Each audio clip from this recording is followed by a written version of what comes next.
Hi, my name is Bill. And before I tell you a Bible story today, I want to talk a little bit about magic. You know, when I was a little boy, I used to love to do magic shows. In fact, at Christmas time, my parents would often get me a magic set, and my sister and I would practice the tricks. And then on New Year's Eve, we'd put together a big magic show. It was a lot of fun.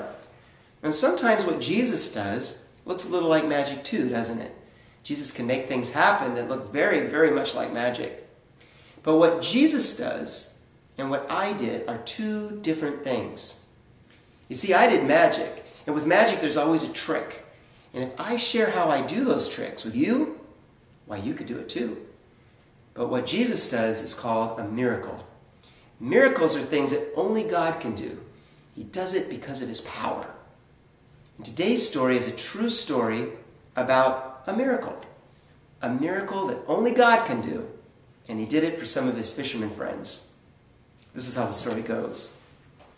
One day, Jesus had just finished talking to crowds of people. They had gathered outside and He had talked to all of His friends and all these people that came to see Him. And when He was finished talking, He was really tired. And so He went to His fisherman friends and He said, "You know, I'm really, really tired, but I need to get to the other side of the lake. Can I get in your boat and can you take me to the other side of the lake?" And they said, "Sure, Jesus, why don't you hop in the back of the boat and you can take a nap and we'll safely get you to the other side." So Jesus got in the boat, kind of laid down snug and started to fall asleep. The fishermen, they got their oars and they started to row that boat. Well, the boat got deeper and deeper into the lake when all of a sudden the fishermen looked up and they noticed that the beautiful, beautiful sun was starting to disappear behind some fierce clouds. And then the wind started to pick up. And before long, there was so much wind that it started to cause the gentle waves to start to become big waves.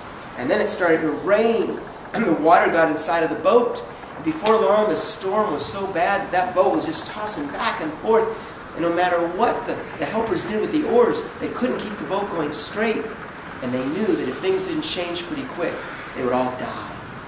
And so they woke up Jesus. And they said, "Jesus, you're sleeping through this. Wake up! Wake up! We're about to die!" And you know what? Jesus slowly woke up. He saw the storm. He saw his friends that were so scared. He calmly got up, walked over to the front of the boat, stretched out his arms, and he said, "Waves calm, winds be still." And when Jesus said those words, the sun started to appear, the storm stopped, the fierce, fierce waves just slowed down, and the boat once again was calm. Jesus' friends looked at Him and they said, "Wow, even the winds and the seas obey this man." Jesus said, "Why were you so scared? I'm here with you. I'm always with you because I love you. And I'm caring for you." You know, sometimes we might not be in a storm like Jesus' friends were in, but sometimes we can get awful frightened about things. What we need to remember is that when we're frightened, we can stop what we're doing and pray to God and say, "God, help me to remember that you're here. Please help me." And remember that God is with us wherever we are, so He can help you when you're afraid. Trust God. Trust that He's with you and He'll help you in times of trouble.